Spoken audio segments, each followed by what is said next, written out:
नमस्कार दोस्तों, मैं हूं डॉक्टर अरविंद नामदेव। मैं शिवालय हॉस्पिटल कोलार भोपाल में पेट एवं लिवर रोग विशेषज्ञ के रूप में कार्यरत हूं। आज का वीडियो जो हम करने वाले हैं, एक बहुत कॉमन सा सवाल रहता है मरीज़ों का जब भी वो पेट की तकलीफ़ से डॉक्टर के पास जाते हैं। तो हमने कुछ वीडियोज़ भी किए जिसमें हमने बताया कि आपको एंडोस्कोपी, ब्लड टेस्ट, सोनोग्राफी या सीटी स्कैन एडवाइस किया जाता है। मोस्ट ऑफ़ द टाइम तो आप ये मान के चलें कि सोनोग्राफ़ी और रूटीन टेस्ट से ही काम बन जाता है, बट कभी कभी वो आपको सीटी स्कैन भी एडवाइस करते हैं। सवाल यही है कि पेशेंट्स आते हैं और वो डाउट में रहते हैं कि सर ये हम सोनोग्राफ़ी करा लें तो कैसा रहेगा, हमें सीटी स्कैन क्यों कराना है। तो सवाल बिल्कुल लॉजिकल होता है, बट आज ये वीडियो मैं इसीलिए कर रहा हूँ कि सीटी स्कैन पेट का कब किया जाता है, कब आपके डॉक्टर इसको एडवाइस करेंगे। देखिए, जैसा मैं हर वीडियोज़ में समझाता आ रहा हूँ कि पेट के अंदर जब हम खाना खाते हैं और जब पेट में चीज़ें जाती हैं तो यहाँ मुख्यतः दो तरह के ऑर्गन होते हैं। एक हॉलो ऑर्गन, जैसे पेट की जो आंत है जिसके अंदर होलो मतलब जिसमें खाना जाता है, पचता है और फिर स्टोर होकर निकल जाता है, जिसमें आपकी stomach, small intestine, large intestine है, तो ये बहुत सारी जगह यही आंतें ही ले लेती हैं।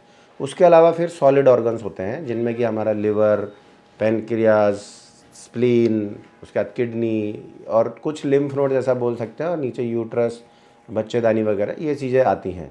तो रफली अपन देखें तो पूरी जो पेट के अंदर है वो सॉलिड और हॉलो ऑर्गन्स हैं, और इन सब के ऊपर जो है अपनी एक लेयर होती है जिसे हम अपनी भाषा में पेरिटोनियम बोलते हैं।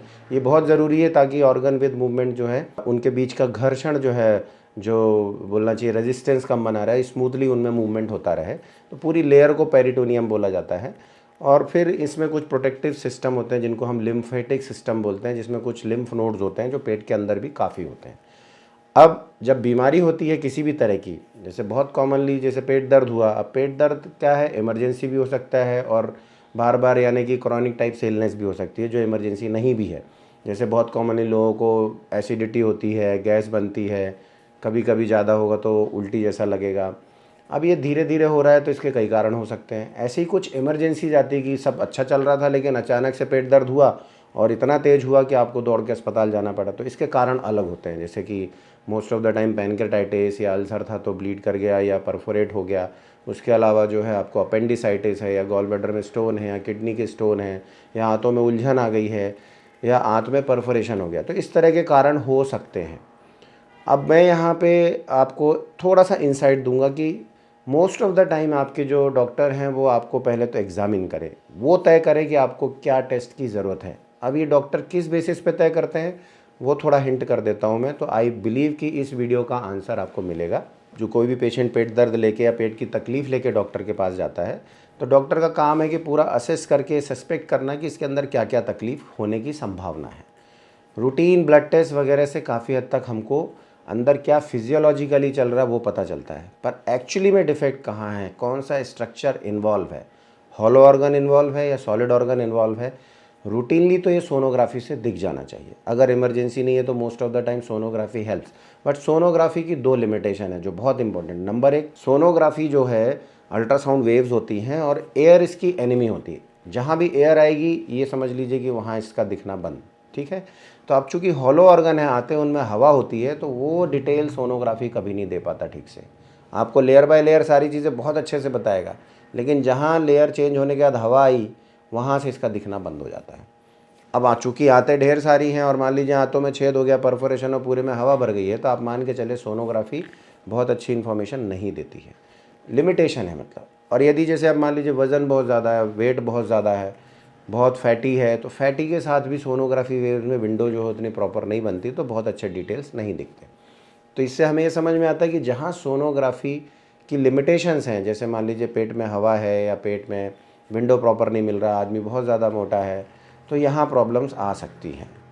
दूसरा जो है, सोनोग्राफी में उतने डिटेल्स प्रॉपर नहीं मिलने के कारण, जैसे ये समझ लें कि एक तो ये ऑब्जर्वर डिपेंडेंट होती है। ऑब्जर्वर डिपेंडेंट यानी कि मशीन तो वही है, पेशेंट वही है, लेकिन करने वाला कैसा है।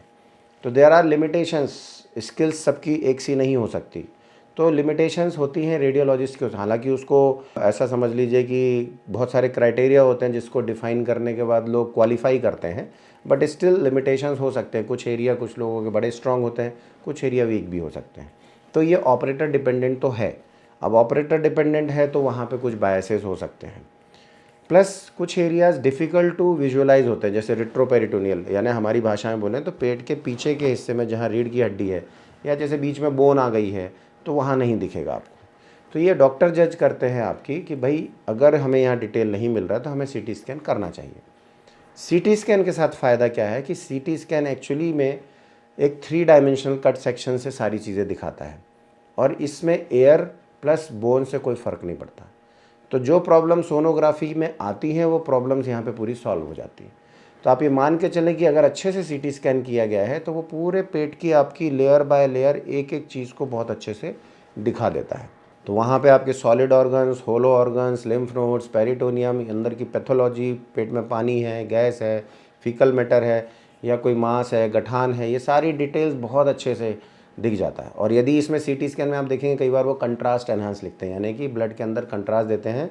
तो चूंकि ब्लड वेसल सारी जगह होती हैं तो बीच बीच में जब वो हाईलाइट हो जाती है तो उनके आसपास के स्ट्रक्चर और बेहतर तरीके से हम डिफाइन कर पाते हैं। तो कंट्रास्ट एनहांस सीटी स्कैन भी एडवाइस किया जाता है, वो और फाइन डिटेल समझने के लिए, बेहतर समझने के लिए किया जाता है।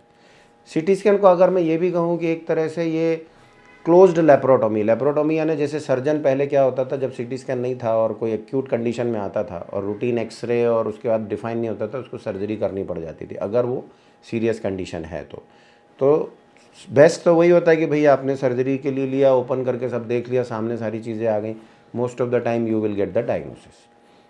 अब यही काम सीटी स्कैन से क्लोज लेप्रोटोमी मतलब पेट को खोलना।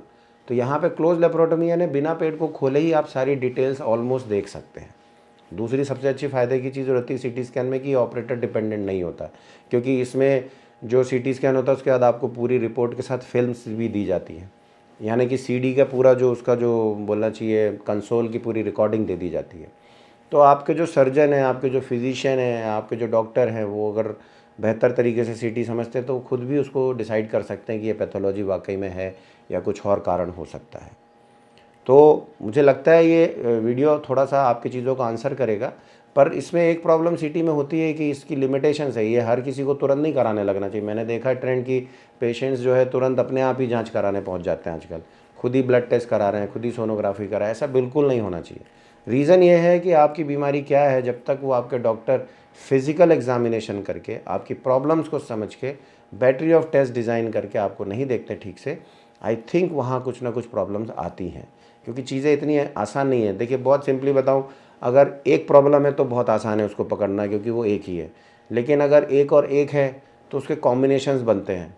1 और 2 में आप उसको 1 2 भी लिख सकते हैं, 2 1 भी लिख सकते हैं। अब प्रॉब्लम कहाँ आती है कि जब 1 2 3 है, 3 डिजिट्स आ गई मान लीजिए, आप उसको 1 2 3 भी लिख सकते हैं, 2 3 1 भी लिख सकते हैं, 2 1 3 भी लिख सकते हैं। तो देयर आर मल्टीपल कॉम्बिनेशन। और जब सिम्टम्स और पैथोलॉजी बहुत सारी आती हैं तो फिर 1 2 3 4 5 भी हो सकता है। और ये आपको पता है कि 1 2 3 4 5 है तो कॉम्बिनेशन ढेर सारे बनेंगे। तो यहाँ पहले एक क्लिनिकल जजमेंट बहुत इंपॉर्टेंट होता है, उसके बाद आपके ब्लड टेस्ट होना चाहिए, उसके बाद आप ये समझ लें कि फिर आपकी चीज़ों में रहेगा कि आपके सोनोग्राफी कराई जाती है। अगर सोनोग्राफी में लिमिटेशंस हैं तो आपका सीटी स्कैन होगा, और सीटी स्कैन के बाद बेहतर जानकारी से आपकी लगभग सारी बीमारी डिफाइन हो सकती है, चाहे वो मतलब ऐसा समझ ले पैनकेटाइटिस हो, अपेंडिसाइटिस हो, कोलेसिस्टाइटिस हो, परफोरेशन हो, या ऑब्स्ट्रक्शन हो, या कैंसर हो, कैंसर की गठान कहाँ तक फैली है, वो सारे डिटेल्स आपके जो हैं सीटी स्कैन में बेहतर मिलते हैं। आई होप इससे बहुत सारी चीज़ें आपको समझ में आएगा, and it's should always be advise by doctor, because इसमें रेडिएशन अच्छा खासा होता है।